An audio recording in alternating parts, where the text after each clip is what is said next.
캐리 국무장관이 중국을 방문해서 왕이 중국 외교부장을 만났는데요. 중국은 북한에 대한 강력한 제재를 미국에 맹전에서 거부했습니다. 그래서 미국은 이제 그 다음으로 북한에 대해서 착수할 부분이요.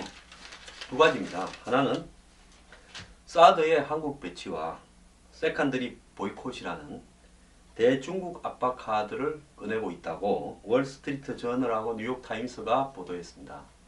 자, 이 세컨더리 보이콧이라는 것은 제가 그 이야기를 했지요.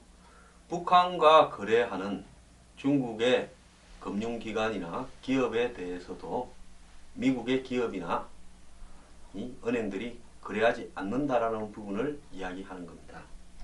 자, 이 부분과 관련해서요. 미 상원에서도 북한에 대한 제재 법안이 만장일치로 통과되었습니다. 자, 이제 하원에서 통과된 법과 상원에서 통과된 법 두 개를 합쳐가지고 포괄적으로 이 오바마 대통령한테 법안을 만들어서 전달하면 오바마 대통령이 사인을 하면 이제 북한에 대한 미국의 제재가 시작이 되는데요. 자, 이 부분이 앞으로 이제 어떻게 번져갈 건가 중요한데 가장 핵심적인 부분은 사드 배치입니다. 제가 박 대통령이 9월 3일 날 중국을 열병식 하러 갈 때 사드 배치 문제는 해결을 하고 열병식은 열병식대로 가는 게 맞다 라고 이야기하고 사드 배치에 대해서 지난 5월부터 수도 없이 이 자리에서 이야기를 했습니다. 자, 미국은 이 한국 정부가 최근 공개 언급하고 나선 사드의 한국 배치를 본격 추진할 가능성이 높아지고 있다고 미국 언론들은 이미 진단을 하고 있습니다. 저는 그래서 한국의 대통령이나 한국의 국방부 장관이 사드 배치라는 말을 입에 올렸는데요. 이 부분이 자신의 임기 내에는 하지 않으려고 하면서 그냥 중국을 압박하고 미국한테 립 서비스를 하기 위한 것이라고 올렸다면 이건 나중에 큰 문제가 될 거라고 생각을 합니다. 이 문제는 안 할 것 같으면 입에 올리지 말아야 되고 입에 올렸으면 해야 될 거라고 봅니다. 지금은 상황이 많이 달라졌습니다. 북한이 4차 핵실험을 했는데 이 핵실험에 오늘 CNN 보도에 의하면 수소탄 구성 요소가 포함되었다라고 이렇게 보도를 했습니다. 자, 북한 조선중앙TV는 특별 중대 보도를 통해 첫 수소탄 시험이 성공적으로 진행되었다라고 이야기를 했는데요.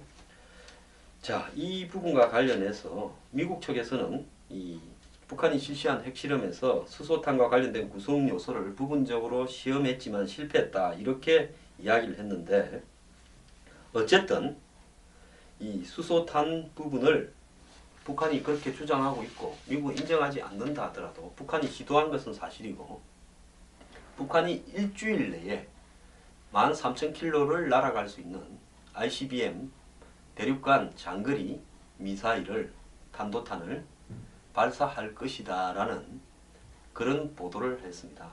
자, 이 속에서 이제 미국은 북한에 대해서 엄프로만 나갈 상황이 아닙니다. 그래서 이 북한과 거래하는 제3국 기업이나 은행들이 미국의 금융 시스템에 접근하지 못하도록 해가지고 주로 북한과 거래하는 중국 은행이나 기업들에게 심각한 타격을 미칠 수 있는 법안을 저는 최종적으로 완성할 거라고 보고 있습니다. 중국이 이게 만약에 관철되면 굉장히 타격을 많이 보겠죠. 중국의 은행이나 기업들이 북한하고 거래하는 것은 일부일 거고 나머지는 전 세계를 상대로 거래하지 않겠습니까? 한국하고도 하고요. 근데 미국이 북한하고 거래하고 있는 중국과 중국 은행이나 기업에 대해서 우리는 거래 안 한다고 해버리면 한국이 거래할 수 있겠습니까? 절대 못할 거라고 봅니다. 미국의 우방인 서방들도 그런 중국의 은행이나 기업들하고는 거래를 다 끊는 식으로 가게 될 수밖에 없습니다. 만약에 한국이 중국하고 거래한다면 그 한국의 은행이나 기업에 대해서는 또 미국의 은행이나 기업들이 거래를 안 할 수 있습니다. 그렇기 때문에 이런 어떤 상황에 있어서 상황이 점점 심각하게 가고 있는데요. 미국이 내주쯤에 한미 사드 협상 발표할 가능성이 크다라고 또 월스트리트 저널이 미국 관리의 말을 인용해서 보도를 했습니다.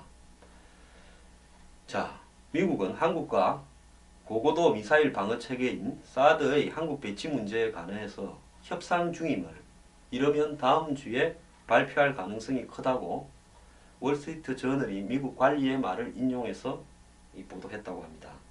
월스트리트 저널에 따르면 최근 한국 고위관리를 만난 미국의 한 전직 관리가 한국 정부 내에서 사드 도입에 대한 의견 일치가 형성 중인 것으로 보인다면서 마쿠에선 사드가 타결에 근접했다라고 말했다고 보도했습니다. 이 신문은 최근 한국의 최고위층 정책 결정자들과 얘기한 전현직 미국 관리들의 말을 인용, 미국이 제안한 사드의 도입을 아직 최종 결정한 것은 아니지만 서울과 워싱턴 간의 비공식 협의가 최근 늘어나고 있다. 이렇게 확인을 했다고 합니다. 제가 여기서 정확하게 이야기하고 싶은 것은 이 사드 배치 문제에 대해서 중국하고의 외교 관계가 이제 실패로 드러나니까 그런 부분을 만회하기 위해서 사드 배치를 이 정략적인 정치적 차원에서 일종의 립 서비스로 언급을 했는데, 이것을 만약에 미국은 진심으로 받아들였다면 나중에 큰일 날 화근을 만들고 있는 게 아닐까 하는 제 우려가 기우기를 바랍니다. 저는 정부가 진정으로 사드 배치를 대통령과 국방부 장관이 고민을 해서 이제 해야 되겠다고 판단을 해서 나온 말이기를 기대합니다. 그러지 않고요, 지나치게 친중으로 갔던 어떤 부분들이 북의 4차 핵실험 이후에 또 장거리 미사일 발사 징후에 아무것도 손을 쓸 수 없는 무력한 상태가 되어버리고, 중국은 북한에 대한 제재도 나서지 않고 있고, 또 더 나아가서 육자회담이 무력화됐는데도 불구하고 박근혜 대통령의 육자회담이 아닌 북한을 뺀 오자회담 제1을 한마디로 튕겨버리는 이런 어떤 상황에서 중국을 조금 긴장시키기 위해서 또 미국의 이 말에 마음에 좀 들으라고 립서비스 차원에서 사드 한국 배치를 했다가 진짜로 미국이 작심을 하고 달라들 때 우리 그때 그런 거 아니었다라고 이야기하거나, 우리 임기에서는 그렇고 다음 정권에서 해라라고 시간을 끌면서 미루다가는 미국하고의 관계에서 대형 사단이 발생할 수 있다는 점을 분명히 말씀드리면서, 기왕에 말이 나왔으면 이번에 그냥 사드 배치하겠다고 공식 발표를 하고요, 화끈하게 정리를 하기 바랍니다. 일본 한번 보세요. 저렇게 중국에 대해서 미국과 동맹을 맺으면서 중국을 군사적으로 압박하고, 사실 한일 과거사는 중일 과거사에 비하면 아무것도 아닙니다. 난징 대학살 같은 경우에는 30에서 50만 명에 이르는 중국 사람들을 일본이 난징을 점령했을 때 학살했다고 중국이 주장하고 있습니다. 곳곳에서 한국보다 수백 배가 되는 학살들을 중국은 저질렀어요. 일본이 중국에서 저질렀어요. 두 나라는 15년 이상을 전쟁을 했습니다. 중일 전쟁은 그 정도 되지 않았습니까? 그렇음에도 불구하고 한번 보십시오. 중국과 일본은 경제협의체를 구성해서 한중 경제협의체는 아직 생각도 못하고 있는데 훨씬 더 경제적으로 밀접해지고 있습니다. 우리가 중국하고 가까이 지내는 문제를 자꾸 경제적인 실리 때문이라 그러는데요, 일본은 할 것 다 하면서도요, 사드에 참가하고 미국이 하라는 걸 미국의 푸들처럼 다 합니다. 그래도 중국하고 경제로 할 것 다 합니다. 왜 한국은 그렇게 못하는지 이해가 가지 않습니다. 이번에 사드 배치 문제 그냥 잡음 넣지 말고 깔끔하게 정리하기를 다시 한번 당부드립니다.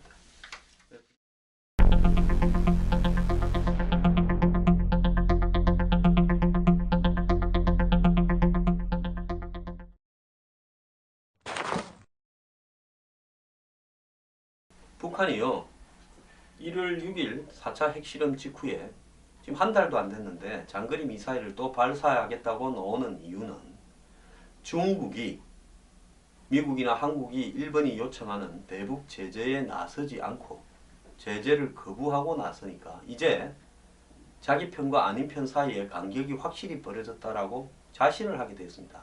러시아도 미국이 요구하는, 한국이 요구하는 제재를 거부했습니다. 적어도 중국과 러시아는 자기들 편이다라고 북한이 확신을 하면서 이제는 한 번 더 하자. 이래서 지금 장거리 미사일을 기습적으로 발사할 가능성이 있다고 국방부가 어제 확인을 했습니다. 자, 육자회담 당사국 간에 북한 쪽에 가까운 나라와 가깝지 않은 나라의 간격이 벌어지니까 이 틈새를 비집고 이제 장거리 미사일을 발사해 보겠다고 하는 겁니다.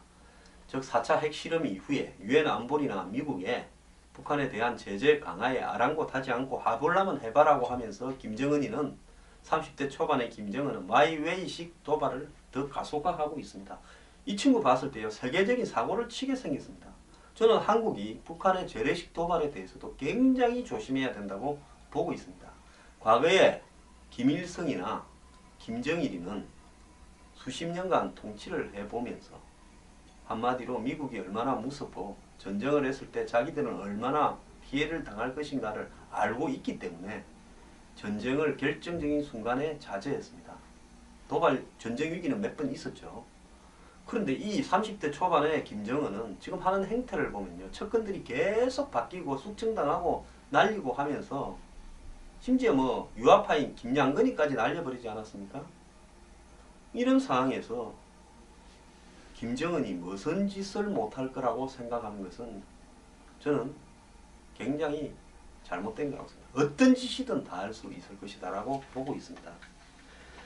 그래서 지금 이 북한의 미사일이 또 발사되었을 때 제가 봤을 때 핵실험은 이 깊게 판 동굴 속에서 하는 거기 때문에 그 위력이나 뭐 이런 부분들이 대외적으로 잘 알려지지 않지만 미사일은 쏘면 하늘로 날아가기 때문에 어디서 떨어졌는가가 정확하게 체크가 됩니다. 그래서 제대로 날아가지 못할 장거리 미사일을 쐈다가 북한은 개망신을 당할 수 있죠.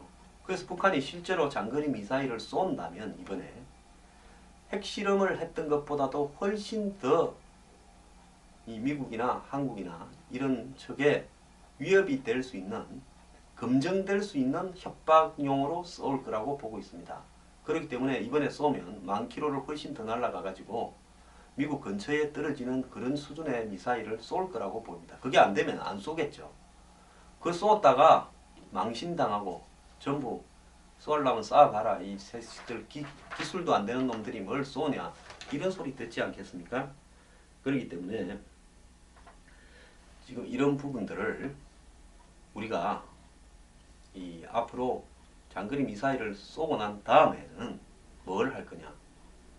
이 재래식 도발을 할 거라고 봅니다. 그런 부분에 매우 대비를 잘해야 될 것 같다. 한편 일본은요, 어제 NSC를 열어가지고 북한의 미사일이 일본 영공에 들어오면 공중에서 사드 체계 등을 이용한 파괴를 하겠다라고 발표를 했습니다. 자, 이 정도로요, 일본 사람들은 참 배짱이 있습니다. 북한이 미사일을 쏴갖고, 이 사람 북한의 미사일은 군사용이라고 주장하지 않습니다. 과학 실험용이라고 주장하고 있어요. 그래서 우주로 향해서 내리 쏘는데 왜 그걸 갖고 난리냐. 일본 너희도 인공위성을 쏘고 미국도 쏘고 하지 않느냐. 우리도 로켓은 쏠 수 있다. 로켓이다라고 주장하는 거죠. 근데 일본은 그 미사일이 공중으로 이제 뭡니까? 이 대기권에서 외기권으로 나가기 전에, 올라가기 전에 일본에서 쏴서 떨어뜨리겠다. 지금 이렇게 이야기를 하고 있습니다. 만약에 북한이 자기들이 과학기술 로켓을 쐈는데 일본이 그걸 떨어뜨렸다면 북한이 일본 보고 전쟁을 선포할 수도 있는 일 아닙니까? 그런데도 말을 이렇게 당당하게 하면서 파괴 조치 준비 명령을 검토 중이다라고 발표하고 있습니다. 우리가요, 아베 욕만 할 게 아니라 배울 거는 좀 배워야 됩니다.